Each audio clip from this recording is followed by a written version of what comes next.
Students, ഇന്ന് നിങ്ങൾക്ക് ഞാനൊരു കരിയർ ഗൈഡൻസ് ക്ലാസ് എടുക്കാൻ പോവുകയാണ്. സാർ എടുത്താ പൊങ്ങോ? ഇല്ല, അതുകൊണ്ട് നിന്റെ ഡാഡി ദശാവതാര ശ്യാമിനെ വിളിച്ചിട്ടുണ്ട് പൊക്കാൻ. സാർ വണ്ടോ, ഈ കരിയർ ഗൈഡൻസ് ക്ലാസ്സിലെ ക്ലാസ്സിൽ പറയൂ കൃഷ്ണൻ. ക്ലാസ് കഴിഞ്ഞിട്ടാണോ പരിപ്പൂടൻ ജയം, അതോ ക്ലാസ്സിന് മുമ്പാണോ പരിപ്പൂടൻ ജയം? നീ വെയിറ്റ് ചെയ്യണം, നിനക്ക് ഞാൻ പ്ലേറ്റ് ഷവർമ ഓർഡർ ചെയ്തിട്ടുണ്ട്, ഇപ്പൊ വരും. ഓസം. പ്ലസ് ടു കഴിഞ്ഞാൽ ഇനി എന്ത് എന്നുള്ള ചോദ്യം നിങ്ങളുടെ ഓരോരുത്തരുടെയും ജീവിതത്തിൽ വരും. ഞങ്ങളുടെ ജീവിതത്തിൽ ആ ചോദ്യം ഒരിക്കലും വരില്ല, കാരണം നമ്മൾ ഒരിക്കലും പ്ലസ് ടു പാസ്സാവൂലല്ലോ. ഭാവിയെ കുറിച്ച് ഒരു ധാരണ വേണം, എന്താവണം എന്താകണ്ട എന്ന്. 100% പറയുന്നു, ഈ ഇരിക്കുന്ന കുട്ടികളെല്ലാം ഒന്നും ആയില്ലെങ്കിൽ സാറിനെ പോലെ ഒരിക്കലും ആവില്ല. നിങ്ങളുടെ പ്രായത്തിൽ എനിക്കും ഒരു കഴിവില്ലായിരുന്നു. ഞാൻ സ്വന്തമായി തേച്ച് മിനുക്കി എടുത്തതാണ് ഇതൊക്കെ. പണ്ട് സ്വന്തമായിട്ട് തേച്ചു, ഇപ്പൊ മറ്റുള്ളവരെ തേക്കുന്നു. വലിയ വ്യത്യാസമൊന്നുമില്ല. സാറേ, ഈ പ്ലസ് ടു തോക്കുമെന്ന് പേടിയുള്ളവർ എന്ത് ചെയ്യട്ടെ? അവർക്ക് വേണ്ടിയല്ലേടോ മെലിഷ്യ സ്മാർട്ട് ഫോൺ ഇൻസ്റ്റിറ്റ്യൂട്ട് ഉള്ളത്.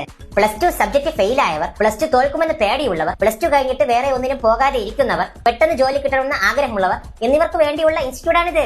സാറേ, തിയറി പഠിക്കാൻ നീ കുറച്ച് താല്പര്യം കുറവാണ്. പേടിക്കണ്ടോ, അവർ പ്രാക്ടിക്കലായിട്ടാണ് കോഴ്സ് എല്ലാം പഠിപ്പിക്കുന്നത്. പിന്നെ 1 ലക്ഷത്തിനും 2 ലക്ഷത്തിനും ഇടയ്ക്ക് സ്റ്റൈഫൻഡ് കിട്ടും. 100% പ്ലേസ്മെന്റ് അവർ പ്രൊവൈഡ് ചെയ്യുന്നുണ്ടേ.